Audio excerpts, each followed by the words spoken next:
the book. Drive, the surprising truth about what motivates us. Part 1. Introduction. Have you ever tried giving out bonuses to motivate your team, only to watch their performance actually drop? Have you ever asked yourself why all the praise, the deadlines, the incentives still don't seem to work? You're not alone. Some of the largest companies, school systems, and even entire governments are still using outdated tools to motivate people, and this isn't a minor issue. It's a billion-dollar mistake, draining energy, killing passion, and turning work into a chore instead of a calling. But here's a story you probably haven't heard. Back in the day, a group of monkeys, no rewards, no instructions, no pressure, started solving mechanical puzzles on their own. Why? Because they liked it. And decades later, a grad student proved something surprising. When you pay someone to do something they already love, they might actually enjoy it less. That insight sparked a new way of thinking about motivation. The book we're diving into today, Drive, the surprising truth about what motivates us, by Daniel Pink, is not your typical self-help or business book. It's a total reboot of how we think humans work. Pink calls it Motivation 3.0, a simple but powerful shift that explains what truly pushes us to focus, create, grow, and enjoy what we do. So, if you're a manager frustrated by a disengaged team, an employee feeling lost in a job you once loved, or just curious why some people work harder without anyone pushing them, then this book might just change how you live and how you understand others. In this video, I'm not just going to break down the ideas. I'm going to walk you through the real stories, the science, and the truths that can change the way you think about motivation forever. Stick with me, because in just a few minutes, you'll see why rewards might actually kill creativity and what really keeps us showing up with passion. Part 2. The old operating system, Motivation 2.0. Let's talk about where it all started. At the most basic level, our original motivation system was about survival. You ate when you were hungry, you ran when you were scared. Simple instincts. Then came version 2, what most workplaces still use today, rewards and punishments. Do good work, you get a bonus. Mess up, you get penalized. For a long time, we believed that was enough. And honestly, it worked. Back in the industrial age, most jobs were about repetition and obedience. You showed up, tightened a bolt, clocked in and out, and that was it. No need for creativity, no need for passion, just follow the system. But then, the world changed. Today's work isn't about bolts and screws. It's about ideas, about people, about data. And that kind of work demands more: creativity, flexibility, and independent thinking. And this is where the old carrot and stick model starts to fall apart. You can't get a developer to innovate by promising a 5% raise. You can't force a designer to be more creative by threatening their bonus. And you definitely can't make a kid fall in love with math just because you offer them free pizza. Daniel Pink calls this problem a mismatch, a gap between what science knows and what business still does, because study after study shows that rewards might help in the short term. But over time, they actually do the opposite. When people get paid to do something they already enjoy, they start doing it for the money, not for the joy. And once rewards become the goal, creativity fades. Worse, when people just want to avoid punishment, they do the bare minimum, enough to stay safe, but never enough to grow. Here's a powerful example. Back in 1949, psychologist Harry Harlow gave a group of monkeys a mechanical puzzle. No training, no food reward, just the puzzle. And the monkeys loved it. They explored it, played with it, solved it just for the fun of it. But when he started giving them raisins as a reward, performance dropped, mistakes went up. It turns out rewards and punishments aren't just old-fashioned. In the wrong context, they're dangerous. So that brings us to the big question. If external motivation doesn't work anymore, what will? That's where Daniel Pink offers something new, something backed by science, something that feels natural to who we are. He calls it Motivation 3.0. And it's built on 3 things that no paycheck can buy: autonomy, mastery, and purpose. In the next section, we'll break each of those down and show how they can unlock something powerful in you, in your team, and in the people you lead. Now, Part 3, the solution, Motivation 3.0. When the world changes, the way we think about work has to change too. So the question isn't, how do we make people work harder? It's, how do we help people want to work on their own? Because real motivation doesn't come from fear or deadlines or dollar signs. It comes from within, like a seed that only needs the right space to grow. Daniel Pink calls that internal engine Motivation 3.0. So what is it, really? In today's world, where creativity often matters more than compliance and ideas have more value than routine execution, Motivation 3.0 runs on 3 core elements. First, autonomy, the desire to have control over our own lives. Second, mastery, the urge to keep getting better at something that matters. And third, purpose, the need to do work that serves something bigger than just ourselves. These aren't hacks. They're not management tricks. They're built into us. It's what drives a 5-year-old to spend hours building with Legos without being told to. It's what keeps a programmer awake at 2 a.m, polishing code, not because anyone asked, but because they care. And this isn't just a nice idea. It's proven. Back in 1969, Edward Deci ran an experiment using a simple game called the Soma puzzle. He found that when people were paid to solve the puzzle, they started losing interest in the game itself. Put simply, external rewards can kill internal motivation. You can pay someone to do a task, but you can't pay them to care, and that caring, that self-driven passion, is where innovation, commitment, and joy are born. So what's the real issue? It's not that organizations don't understand this. It's that they don't want to change. It's easy to assign KPIs and attach bonuses, but it's much harder to create a space where people feel safe enough to fail, to learn, and to grow. It's easy to recognize the person who hits the deadline, but much harder to notice the quiet learner who's improving for the sake of excellence, not for the sake of praise. But here's the good news. You don't need permission to tap into Motivation 3.0. You can start today. Ask yourself, what do I want to take ownership of? Am I learning to be great or just trying to look good? Why am I really doing what I do?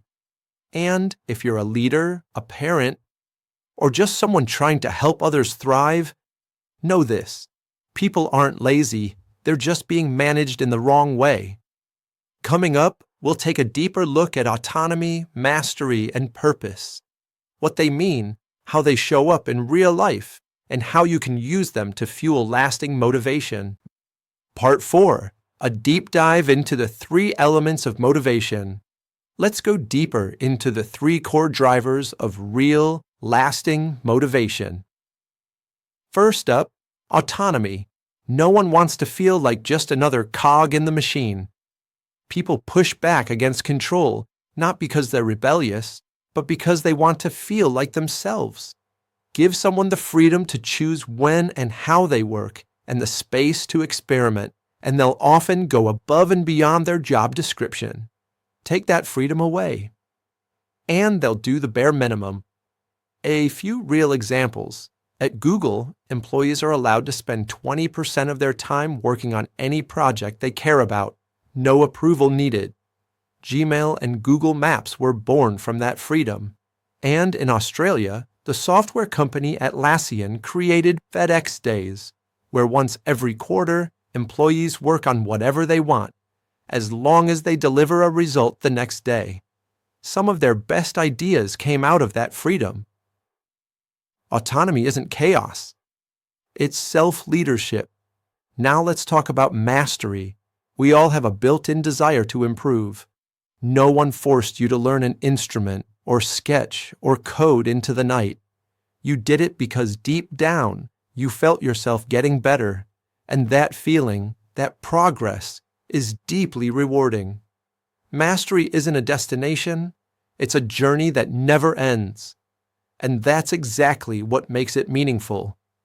When you know you're improving, you don't need praise. You don't need prizes. You're in flow.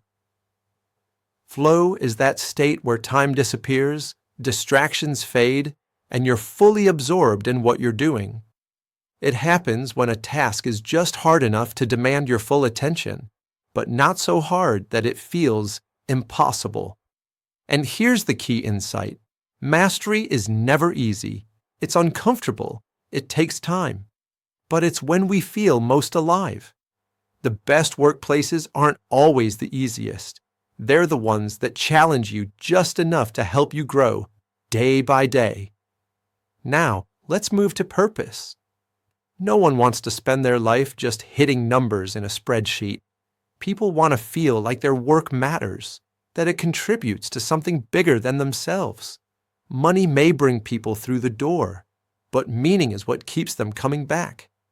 Organizations that give people a sense of mission or values tend to inspire the strongest commitment. For example, Tom's Shoes gives away a pair of shoes to a child in need for every pair you buy. Patagonia commits part of its profits to environmental protection, and in return, it's built a global community of loyal customers. And think of teachers, nurses, doctors. Many stay not for the paycheck, but because they believe in what they do. When people feel their work makes life better for someone else, it changes how they show up. Here's a quick summary of the three. Autonomy. Do I have control over how I work? Mastery. Am I improving every day? Purpose. Does what I do matter beyond just me? And the biggest takeaway? You can't give someone motivation like handing them a coffee. But you can create the kind of environment where motivation grows naturally. You can't force anyone to love what they do, but you can build a space where that love has room to bloom. Up next, we'll look at some common myths about motivation, the ones that sound true, but quietly hold us back. Part 5, Common Myths About Motivation. Let's bust a few popular myths about motivation. First, the classic. The more you reward people, the better they perform. Sounds logical, right? And sometimes it is, but only for basic repetitive tasks that don't require much thinking. When a job calls for problem solving, creativity, or emotional labor, big rewards can actually backfire. They create stress. They reduce quality. They kill curiosity. In the Soma puzzle experiments, people who were paid to play a game they already enjoyed ended up enjoying it less. Rewards might push people to move faster, but they rarely inspire people to go further. Second myth, people are lazy. You have to push them. That belief goes back to the factory mindset of the industrial age. But modern behavioral science says otherwise. People are naturally curious. They want to explore, learn, and improve if they're not being micromanaged. Think of a child building with Lego for hours, or a developer who codes through the night with no bonus waiting for them. They don't do it because they have to. They do it because it feels like part of who they are. So next time someone isn't showing their best, don't blame them too quickly. Maybe their environment just isn't letting them thrive. Third myth, money is the strongest motivator. Money definitely matters. It solves problems. It relieves stress. But it doesn't give your work meaning. Plenty of people keep working hard long after they're financially secure. Others leave high-paying jobs to follow a cause or a purpose. Why? Because what keeps people going long-term is purpose and connection, not paychecks.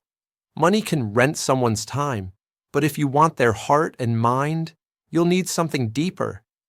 And here's one more honest truth. Most so-called motivation strategies are just ways to control behavior in the short term. They might work for an hour, a day, or even a whole project. But if you want long-term commitment, you need to reach someone's inner drive. Coming up next, we'll explore how these ideas are being applied right now in business, in schools, and in our own lives to create real and lasting change. Tomdi, Part 6, Real-World Applications. Let's take these ideas out of the book and into the real world. First, in business. The best leaders don't manage like bosses. They manage like coaches. Too many companies still treat motivation like a sticker. They slap it on with a bonus or a slogan and hope it sticks. But truly successful organizations, they create space for growth, for freedom, for ownership. At Atlassian in Australia, FedEx Days give employees one full day each quarter to work on any project they choose, as long as they deliver results the next day. The outcome? Dozens of internal breakthroughs and process upgrades. And at Google, the famous 20% time gave us Gmail, Google News, AdSense, entire products built from passion, not pressure. When you trust your people, they'll often go beyond what you expect. Now, let's look at education. Children are born curious. But the moment rewards and punishments take over, that curiosity starts to fade. I studied to get a perfect score sounds like a good goal, but it slowly kills the joy of learning. Instead, imagine giving students the freedom to explore, to make mistakes, to follow what excites them. Learning becomes a journey again. With project-based learning, group challenges, and personal topics, students dive deeper and enjoy the ride. The best thing you can teach a child isn't a test formula.